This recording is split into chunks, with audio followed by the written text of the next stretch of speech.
Hey guys, welcome back to the channel. It's Trey, and let's talk about Dragon Ball Daima because Goku turns Super Saiyan, and of course, because Goku turns Super Saiyan and Daima, guess who has to get the punching bag? Yes, that's right, GT.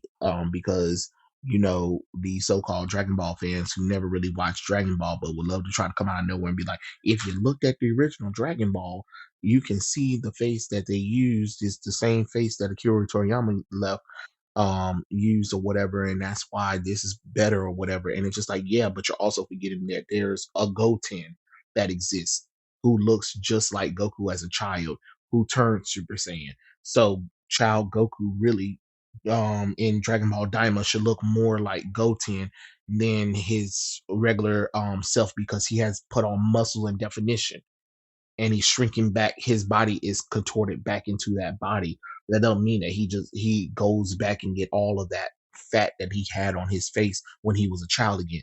That's what GT was trying to show with Goku. But of course, they weren't trying to be like, see, Dragon Ball Dama does it better than Dragon Ball GT. No, it doesn't. No, it doesn't. Stop lying. When Goku turned Super Saiyan in Dragon Ball GT as a child, that shit was epic, and he looks epic as a Super Saiyan in Dragon Ball GT when he's a child because he's a grown man who is a master at his craft, but he's in a child body. Yes, absentmindedly or whatever, but Goku has matured, and that's what it was showing. Because even though his body was magically changed back into a child again, he wouldn't go back to the fat and the less muscle definition that Goku didn't have. So no, to even try to say that Dama did it better than Dragon Ball GT is pathetic. Y'all love throwing Dragon Ball GT under the bus when anything happened in Dragon Ball related or whatever. But most of y'all don't even talk about Dragon Ball. Most of y'all don't even bring up Dragon Ball at all. But you want to talk about what GT did wrong, even though GT was homage to to Dragon Ball.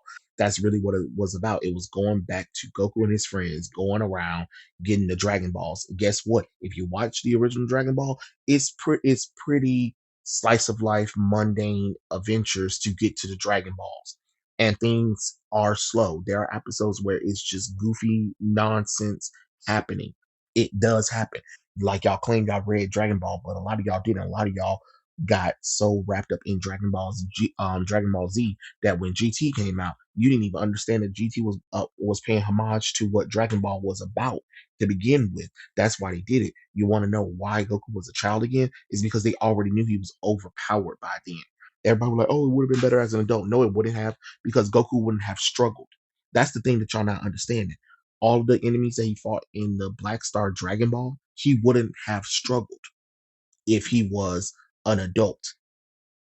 And everybody, well, they could have made it. Well, that's not the point. That all of this stuff that's coming after Dragon Ball GT, this stuff is being retconned into Dragon Ball Z after, and it's not even after Dragon Ball Z. It's before the end of Dragon Ball Z, and it's kind of funny how we can never seem to go past Dragon Ball Z ending at all.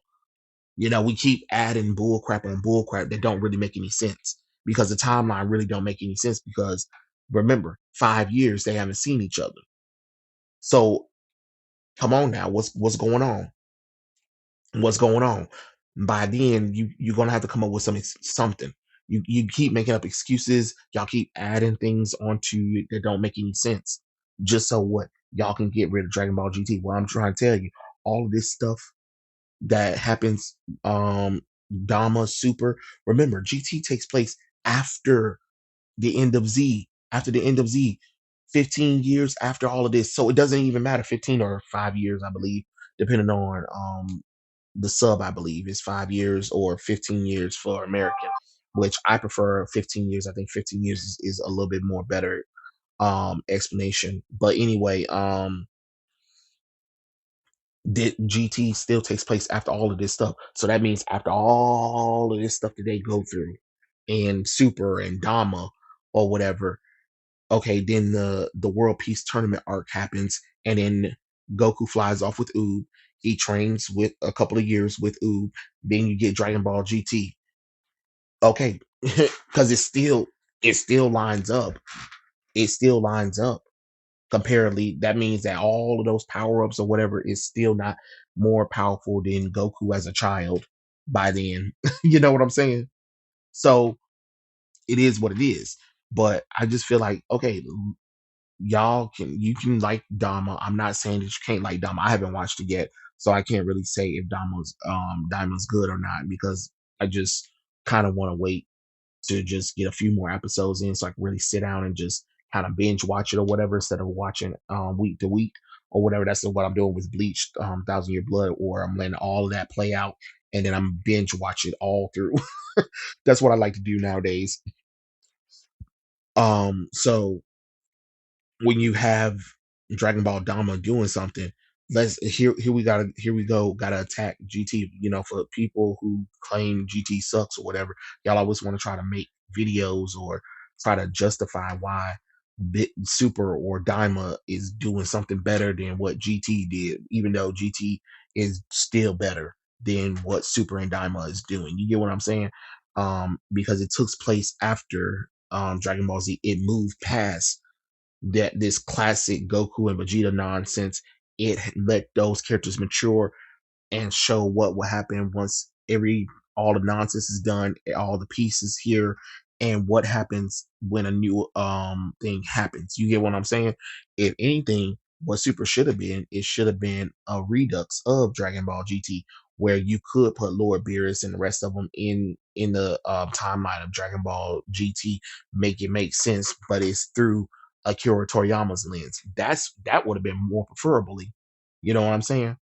Or what Dragon Ball AF would have been. I would have preferred that, or even that new fan one, Dragon Ball Deliverance. That's even more impressive than what Daima and Super is doing. You know, no offense. And yes, Akira Toriyama wrote Daima.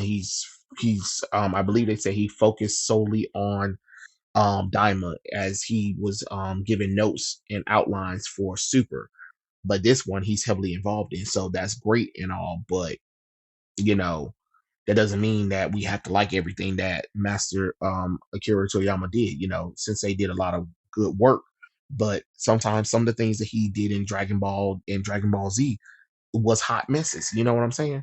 So it's okay because let's be honest, what he did with Super Broly was bull crap. It didn't make any sense. It was a terrible reintroduction of Brawly, and don't even get me started with that stupid Bardock nonsense. What? No, like absolutely not. That right there, everything about Dragon Ball Super Brawly is trash. It just no, just no. The only good thing is it finally gave us that fanfic fight that they've been teasing in every Dragon Ball game for some reason, where it had Brawly versus Gogeta, and I remember it because it was a highlighted event in Budokai 3, and it was a highlighted event in like I think the first Budokai Tenkaichi game as well, where you fight Brawly as Gogeta. I don't know, it is what it is, and that was fun too. But let GT have his wins. Y'all always want to keep bashing on it, but then when somebody bash on Super or whatever, y'all gotta make 500 million excuses for it. But when it comes to bashing GT, it's fine. Like it's getting to the point where it's kind of like on that Sakura hate train where it's just like, okay, but after a while, y'all are going too far. Y'all are really going too far by, and it's really the American fans who brought this nonsense to the mainstream of Dragon Ball fans, because all these new mainstream fans, that's what they hear. It's like, oh, it was trash, it was trash, it was trash, and most of them, they only watched little clips or whatever, and then without really exploring or understanding Dragon Ball GT, because most people don't even have a foundation of Dragon Ball. Most of y'all don't even watch Dragon Ball. People will go back and watch Dragon Ball Z over and over again, and maybe Super, but most people won't go back and watch Dragon Ball or Dragon Ball GT, but will tell you how much GT sucked though, without understanding what Dragon Ball is. So no, what we're not about to do is try to sit up here and say, "Oh, well, Dama did better, did Goku turn Super Saiyan better?" No, absolutely not. That was digital 2D and that was digital animation going on compared to hand drawn, hand celled detail in the 1990s, the late 1990s.